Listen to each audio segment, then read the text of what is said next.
In our Christian imagination, Jesus is always and forever the one. And that's the good news that we receive in reading the whole Bible.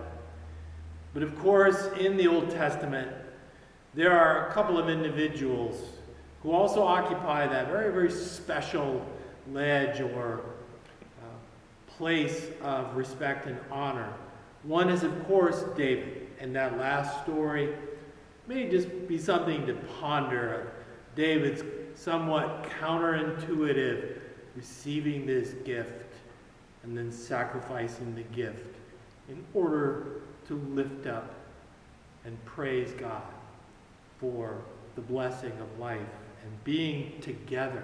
And I hope that you have a chance to reflect maybe on who are the three, or the two, or the four people, or the one in your life who are those ones who travel and journey with you. And how to honor and how to recognize the sacredness of shared living in that gift. Moses is another character who is the one in our memory of the faith of the Jewish people. And you know, he grew up in the Pharaoh's household and he had a lot of privilege. He had a very good life. But he willingly left that behind, ran off into the wilderness to basically follow fear, but then eventually to discover God. And that story is the story in Exodus that's described in Moses seeing a burning bush, hearing God's voice. Moses had encountered God in this spot. And we know that that spot was Mount Horeb, or it's also called Mount Sinai. That's where the Lord called him and drew him aside. Now the question, where was Moses bringing the children of Israel, who God commanded him to go back to Pharaoh and try to secure their release? Where was Moses bringing the children of Israel when he left Egypt? The normal answer is the Promised Land. But that's not correct.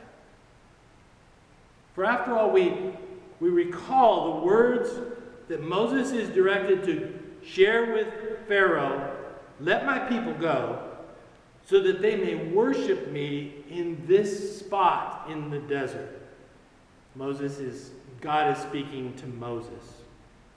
It was not, "Let my people go so that they can inherit a land."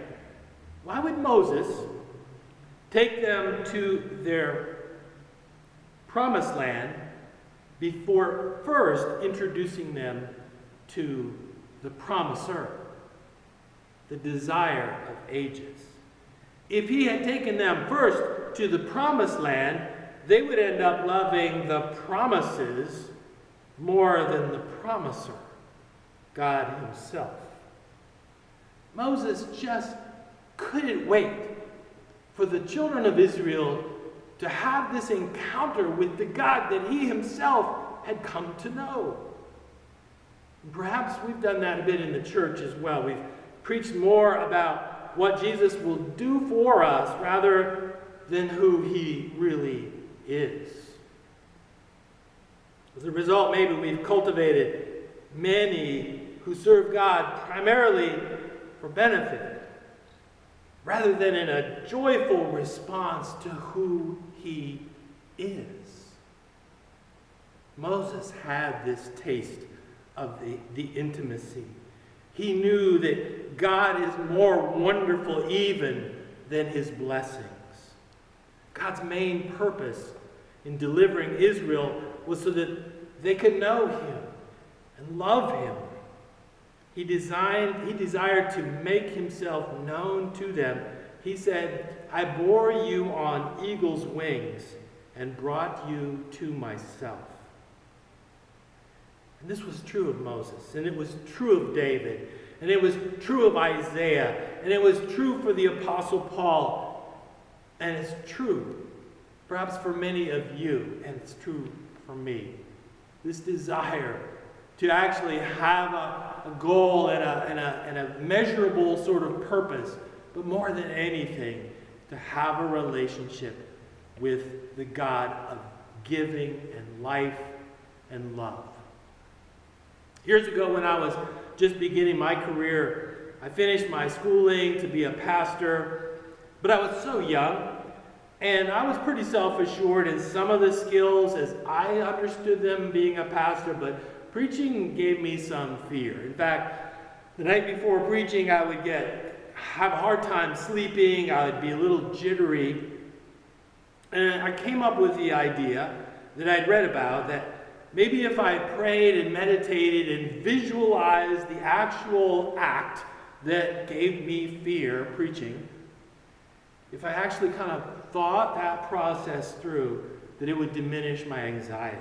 And so each day I visualized the task, and sometimes even funny to remember back, I would think of, the elderly people that would sit about midway back and very rigid and their very serious looks on their faces, or the youth that are sitting there in the second pew with their arms crossed, sort of saying, okay, I dare you to say something that's remotely relevant or related to my life.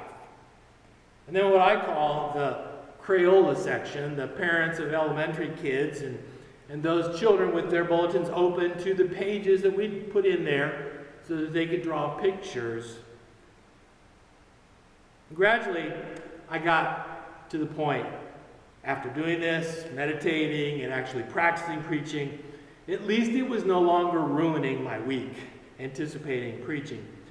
So in church there was this young girl, about 7 years old, and I remember her name, Emily. She would sit with her mother in there, do pictures with crayons. One week she came up with her mother and she kind of jerked on my sleeve. And the mother said, Emily has something that she wants to show you. So I stooped down on my knees, and there Emily had a picture, and she said, Pastor Ben, look, there's you, pointing to the figure there behind the pulpit. And guess who's that standing next to you? Sometimes it takes a child to see it. It being the power of one can be described sometimes as a drawing of two figures. So, your handsome visage, Luke, your impressive frame, Andrew, and beside you, the one. The power of one. In these upcoming weeks, I'm going to just spend some time reflecting on, partly due to the times we're in, and as I described all of the noise and the serious task that we have, the challenge to filter and choose what is wisdom. And I boil down wisdom as we receive it from the scriptures as really 4 pillars. And I'll deal with one each week. One, bended knee, the pillar of the bended knee. The second, the pillar of the listening heart. The third is the pillar of the cool spirit. And the fourth is the voice of the subversive. And all of those are combined into one in the biblical wisdom, all into one in Jesus Christ. The power of one. Jesus' greatest joy, his greatest purpose, his greatest delight is to give you the freedom and the confidence to be the power of one. Go change the world.